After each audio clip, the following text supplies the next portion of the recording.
नमस्ते आरा। स्वागत है आरा ओपन माइक शो में, जहां मिलेगा टैलेंट और थोड़ा सा रोस्ट। हर संडे हम लाएंगे ट्विस्ट का तड़का, ताकि आपकी लाइफ हो सके थोड़ा सा stress free. This show is sponsored by Decory, powered by आरा वाली। आरा से प्यार, आरा विद ऋतिक। अब हमारे बीच आ रहे हैं अगले contestant, stand up comedian Gopal ji. भाई वेलकम है, भाई वेलकम। वेल हेलो गाइस, मेरा नाम है Gopal ji Tiwari and I am here to make you all love. तो देखो, हम लोग के सर्कल में एक ऐसा दोस्त होता है जिसको दुनिया में कुछ भी चल रहा हो उसको हर एक चीज से प्रॉब्लम ही है। जैसे कि आप सबके सर्कल में भी होगा, मेरे सर्कल में है एमआई अच्छा नहीं खेल रही है, बोल रहे हैं शर्मा जी का लड़का का नहीं है, हमारे तो लौड़े ही लगने वाले हैं। इसके अलावा बोलता है कि भाई तुझे ख्याल नहीं आता क्या कि स्टेफन हॉकिन एप्स्टीन फाइल में क्या कर क्या लोग स्टेफन हॉक एप्स्टीन लकवा मारा था भाई उसको। क्या लगता है भाई साहब आप लोगों को स्टेफन हॉकिंग एप्स्टीन फाइल में क्या कर रहा था? सही बात है, गुड़िया गुड़िया ही खेल रहा। वेल ये सब तो होता रहेगा। मेरा दोस्त है, उसको भी एकदम यही टेंशन रहता है, हमेशा बोलता रहता है कि inflation is rising bro, inflation is rising. उसको हमेशा ये टेंशन रहता है कि महंगाई बढ़ रही है। आप लोग को भी लग रहा है क्या महंगाई बढ़ रही है? मौर्य जी को छोड़कर सबको लग रहा है कि नहीं बढ़ी है महंगाई। वेल इसके अलावा वो बोलता है कि भाई हमेशा इन्फ्लेशन बढ़ रहा है, इन्फ्लेशन बढ़ रहा है। बस यही टॉपिक मेरा वीक रह गया था कॉलेज डेज में, क्योंकि जब इकोनॉमिक्स की टीचर हमारी इन्फ्लेशन पढ़ा रही थी, जैसे ही उसने टॉपिक शुरू किया मैंने अपना खड़ा किया। ऑब्वियस सी बात है, हाथ भाइयों, हाथ खड़ा किया मैंने और मैंने कहा कि मैम, जब पैसा छापने की मशीन इंडिया के पास ही है तो कितना भी पैसा छाप लो बेंचो, क्या फर्क पड़ने वाला है? तो बोलती है, देखो गोपाल, क्या बोला होगा टीचर ने, आपको क्या लगता? सही बात है, बोलती है क्लास में बेंचो मत बोला करो भाई। और फिर उसने मुझे निकाल दिया यार, मैं इन्फ्लेशन नहीं सीख पाया। लेकिन सच बात है, इन्फ्लेशन बढ़ रहा है, इन्फ्लेशन इतना बढ़ रहा है कि देश में 99 स्टोर की बकचोदी शुरू हो चुकी है। आप लोगों ने देखा होगा, आरा में भी 299 स्टोर है जिसमें सारा चीज 99 रुपए का ही मिलता है। तो एज यूजुअल मैं भी ट्राई करने गया, मैंने एक छोटा सा बेसिक खून काटने की चूल हुई, मैं गया 99 स्टोर में। मुझे लगा कि जब सारी चीजें 99 रुपीज में, 99 रुपए में, तो नेल कटर जो 30-50 का मिलता है कितना का ही होगा, 10-5 का। मैं गया, भैया भैया नेल कटर है? बोलता है हाँ भाई नेल कटर है। मैंने कहा दे दो एक। निकालता है, कहता है चूज कर लो भैया। मैंने चूज किया। मैंने बोला कितना पैसा हुआ भैया? बोलता है 99 रुपए हुआ। मैंने कहा गलत बात बोल रहे हो भैया, मैंने एक चूज। बोलते एक ही 99 रुपए का है। ये सुनते ही मेरी बुद्धि चटक गई भाई। लेकिन एज अ बॉर्न टू बकचोद आदमी, हम लोग गुस्सा नहीं दिखा सकते हैं, तो हम वहां पर बकचोदी शुरू करते हैं। मैंने कहा अच्छा भैया, सब 99 का है? कहता है हाँ भैया सब 99 का। मैंने कहा सब? बोलता है हाँ, बाहर लिखा तो A to Z सब 99 का मिलता है। मैंने कहा सही। बोला 10 वाला पैकेट भी 99 का मिलता है क्या? बोल रहे हाँ भैया। मैंने कहा यो भैया बेंचो, 10 का 10 ही का मिलना चाहिए। फिर और बकचोदी करते करते मैंने अपना आइकॉनिक डायलॉग शुरू किया कि भैया गार है? बोलता है हाँ भैया, काली पीली नीली हरी सब है। मैंने कहा कितने की है भैया? बोलता है भैया 99 की ही है। मैंने कहा बड़ी सस्ती बेच रहे हो यार। ट्विस्ट यहाँ पर एक उस समय रोशन मेकअप वाला आया हुआ था, उसने तो अपनी जीप ढीली कर ली थी, भैया संकट में आ गए थे। वेल इन्फ्लेशन बढ़ता रहा तो ऐसे मतलब मैं टॉपिक नहीं सीख पाया, तो वैसे मेरी दोस्त दूर की एक कजन है, सीए है, उसको हमेशा से ज्ञान रहता है कि स्टॉक में इन्वेस्ट करो, स्टॉक में इन्वेस्ट करो। आप लोग स्टॉक के बारे में जानते हो? के बारे में? हाँ, शेयर मार्केट। किसी को आइडिया है क्या है? बताइए नारायण भाई, स्टॉक के बारे में आप क्या जान?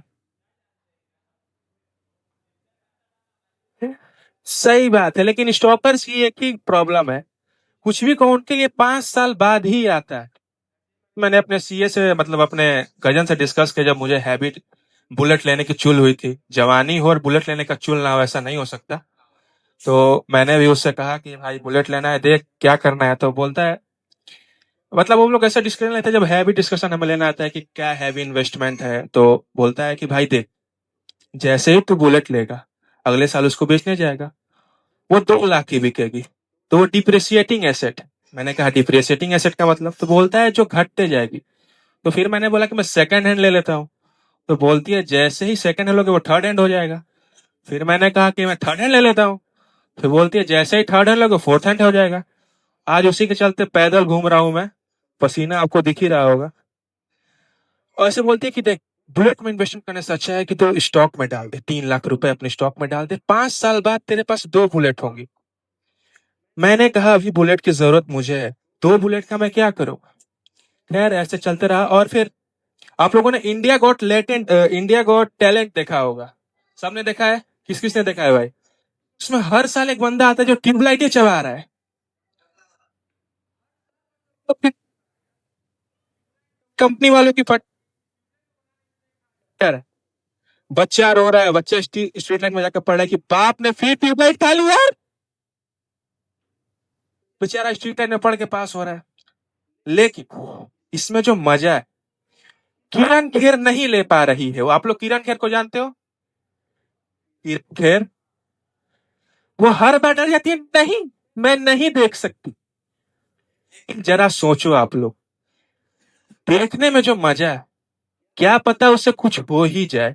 ये देखकर अब कितना मजा आएगा। आप सोचो, रियल लाइफ इमेजिन करो, कोई बंदा एकदम केटीएम से आता है, लहराते हुए कटाते, आपके दिमाग में आता है कि एक पल ये गिर जाए, मजा सा ही आ जाएगा।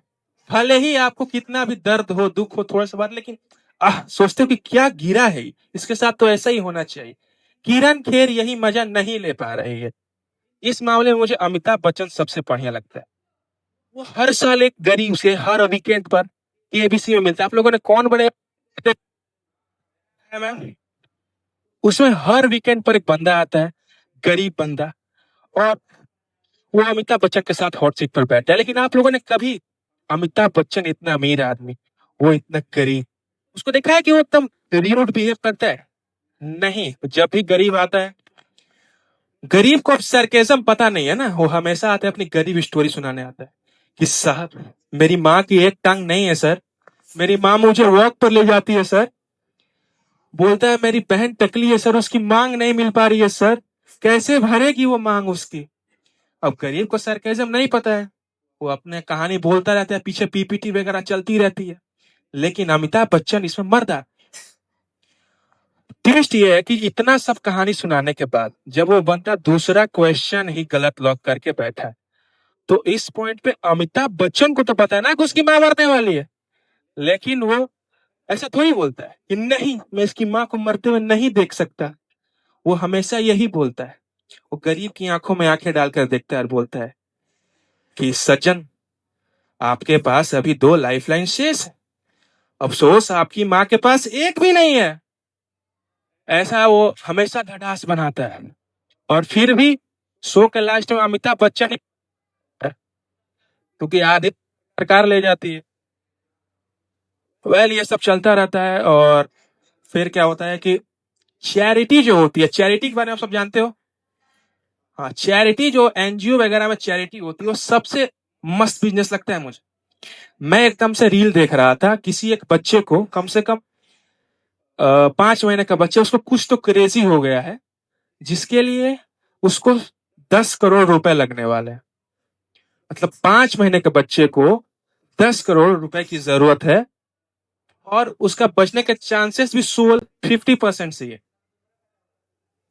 तो ट्विस्ट यही है कि मैडम आप बताओ, अब उस 16, मैम आप बताना कि आपके पास 5 महीने का बच्चा है और आपके अकाउंट में एकदम से 10 करोड़ रुपए आ जाए, तो आप अपने पति की तरफ एक बार देख के तो करें, प्रोडक्ट ही तो है, दूसरा बना लेते हैं, कोई दिक्कत तो नहीं है ना मैम, कॉमेडी है जस्ट। हालांकि 10 करोड़ देने के बाद भी बच्चे को चांसेस नहीं कि बच्चा बचेगा। इससे भी घटिया सोच सकते हो आप लोग कि अगर बच्चा बच गया और बोले कि मैं शायर बनना चाहता हूं, तो मेरे जैसा बाप तो बोलेगा नहीं नहीं नहीं नहीं नहीं, चल अब तू लंड पे पुशअप मार के दिखा।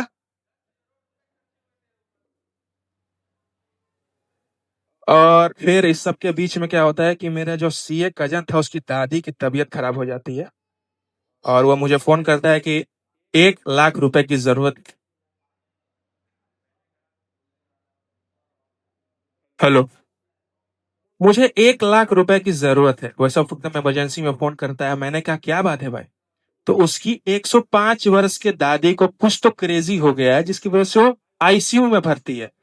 मैंने कहा देख भाई, दादी तेरी डिप्रिसिएटिंग एसेट है, यही मार्केट, यही पैसे तू स्टॉक मार्केट में लगा दे। Well, thank you guys, thank you, thank you.